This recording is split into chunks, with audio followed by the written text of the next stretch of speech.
$300 million. Say it slowly.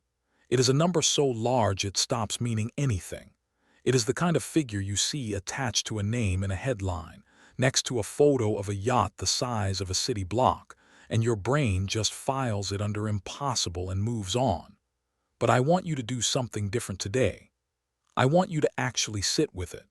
Because when you break $300 million down into what it does, hour by hour, day by day, something strange happens. The number gets smaller, not the money, the distance between you and the feeling of it. Here is the first thing almost nobody does. They never divide. $300 million invested sensibly and left mostly alone throws off about $12 million a year. That is using a 4% withdrawal rate, the same rule of thumb a careful retiree uses, just with more zeros. $12 million a year. That works out to $1 million a month, roughly $33,000 a day, around $1,300 an hour every hour, while you sleep, while you shower, while you sit in traffic. The person with $300 million is not spending down a giant pile. They are living off the interest, and the pile never shrinks. That is the real definition of the number. It is not $300 million to spend. It is $33,000 a day that shows up whether you do anything or not. Now that sounds like a different planet, and in one sense it is. Only about 30,000 people on the entire Earth have $100 million or more. 300 million puts you deep inside that tiny room. So no, this is not a video about how you can quietly become one of them. That would be a lie, and lies are not what we do here. This is a video about something more useful. It is about what that money actually buys, what it feels like from the inside, and the quiet realization that most of that feeling is available to you for a rounding error of the price. Let me make that $33,000 a day real for a second, because a number that size just slides off the brain. Imagine you woke up tomorrow and someone handed you $33,000 in cash and told you that you had to spend all of it before midnight, and that they would do the same thing again the next morning, and every morning after that forever. On day one, it feels incredible. By the end of the first week, you are running out of things you actually want. You have eaten at the best restaurant in the city twice. You have bought the watch. And the money keeps coming, faster than any normal human appetite can absorb it. This is the first thing that surprises people who reach this level. Past a certain point, the money stops being about buying things at all, because you simply cannot consume $33,000 of genuine daily enjoyment. What it becomes is a feeling. The feeling of never once looking at a price. The feeling of yes being the default answer to almost any experience you can imagine. Hold on to that idea because it is the whole key to this video. Let me show you what I mean. Ask most people what $300 million feels like and they will describe objects. The super yacht, the private jet, the staff, the second, third, and fourth homes. So let us take the objects seriously, one at a time, and look at what they truly cost. Not the sticker, the truth underneath it. Start with the yacht because it is the ultimate symbol. Picture a $50 million super yacht. Beautiful.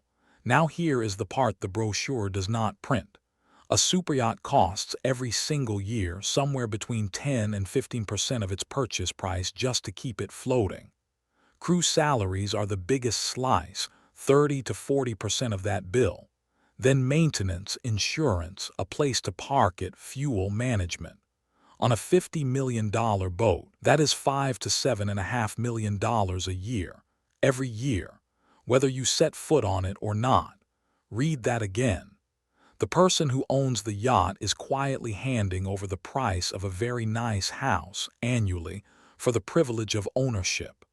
The boat mostly sits.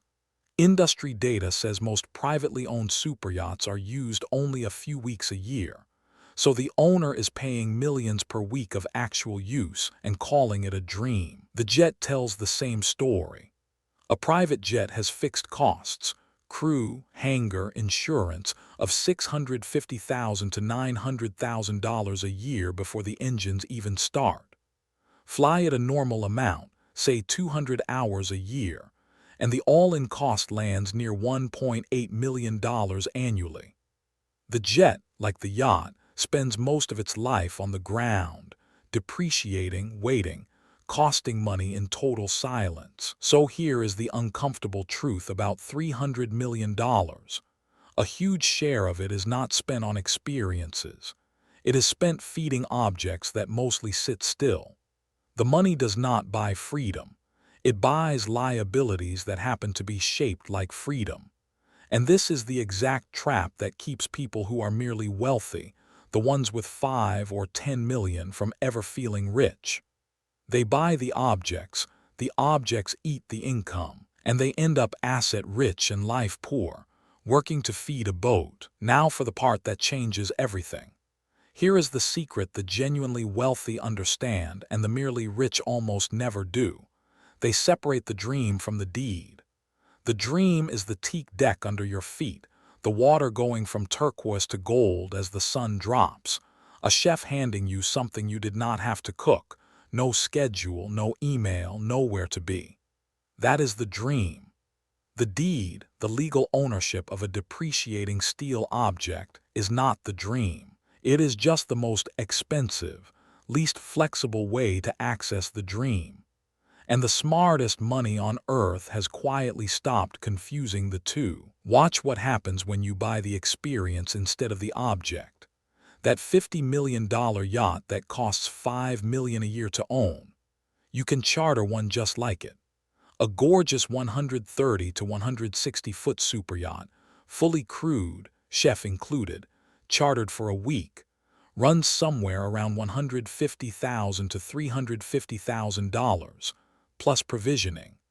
Call it $500,000 for a truly spectacular week on the water. Do that twice a year, 2 of the best weeks of your life, and you have spent maybe $600,000 or $700,000.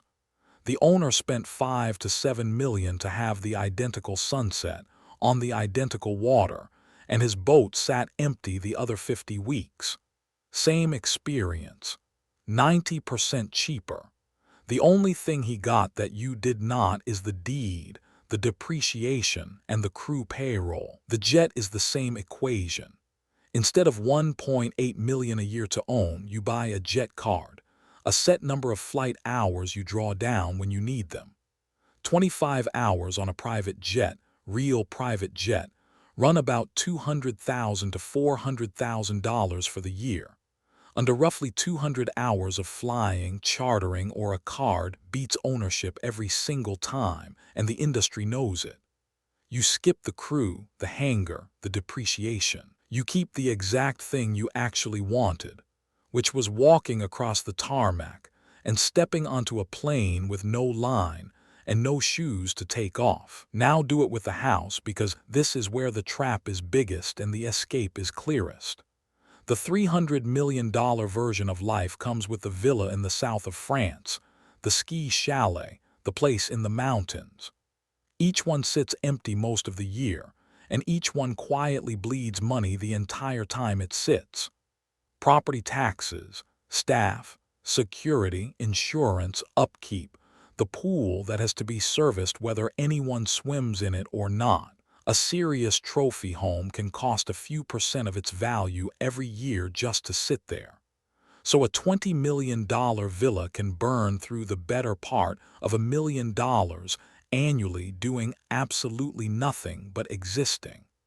The alternative is almost embarrassing in how much better it is. You can rent that exact villa, the same infinity pool, the same view, the same private chef and housekeeper included, for a spectacular week or two, for a tiny fraction of what 1 year of owning it costs. You show up, it is perfect, you leave, and the phone call from the property manager about the leaking roof never comes. Same house, same view, none of the anchor. So here is a question for you, and I genuinely want your answer in the comments. If you had the money, which would you actually do? Own the yacht and the jet and carry all of it forever? Or rent the best 2 weeks and the 20 best flights of your year and let someone else carry the liability? Be honest with yourself. Your answer says a lot about whether you have understood the whole game, because this is the game. This is what $300 million actually feels like once you strip away the myth. It does not feel like owning everything. Talk to the people who actually live at this level and they will tell you the objects become a burden faster than you would believe. What it feels like is this.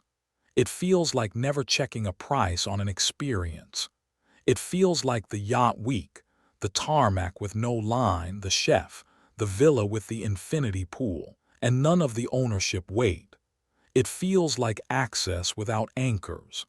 And access, it turns out, is available at a tiny fraction of the price, because you are paying only for the experience and none of the deed. Let me scale this up so you can carry it out of this video and into your real life, because the principle is far bigger than yachts. The wealthy do not buy the object. They buy the outcome. They do not buy the vineyard. They buy the case of wine and the afternoon. They do not buy the ski chalet that sits empty 49 weeks a year. They rent the best 3 weeks and never touch the property taxes. They do not buy the exotic car that loses value in the driveway. They join the club and drive 10 of them. Ownership is for the things you use every day. For everything else, the peak experience with none of the liability, access wins. Every time. Here is a version at a scale that might feel closer to home. Say you have always wanted the feeling of a lake house, the coffee on the dock, the kids swimming off the back. The object costs you $600,000 to buy, plus taxes and upkeep and the mortgage interest, and the weekends lost to fixing the dock instead of sitting on it. Or, you rent a beautiful lake house for the 2 best weeks of every summer, for maybe $8,000 or $10,000 a year, and you invest the down payment you did not spend. 10 years later, you have had 20 perfect weeks on the water, 0 maintenance headaches, and a 6-figure investment account that the person who bought the house does not have, because his money went into a structure and a lawn. That is the exact same move the $300 million family is making with the yacht.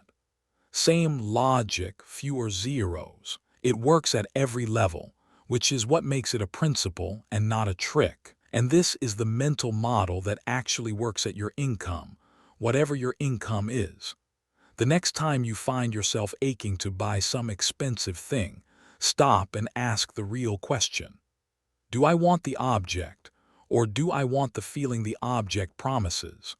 Almost always it is the feeling.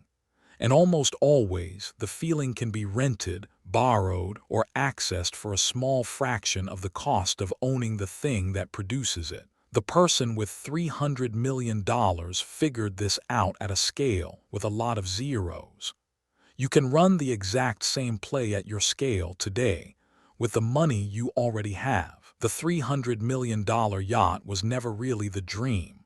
The water turning gold at sunset, the deck under your feet, a week with nowhere to be, that was the dream. And that dream has a price tag a lot closer to a really good vacation than to a super yacht.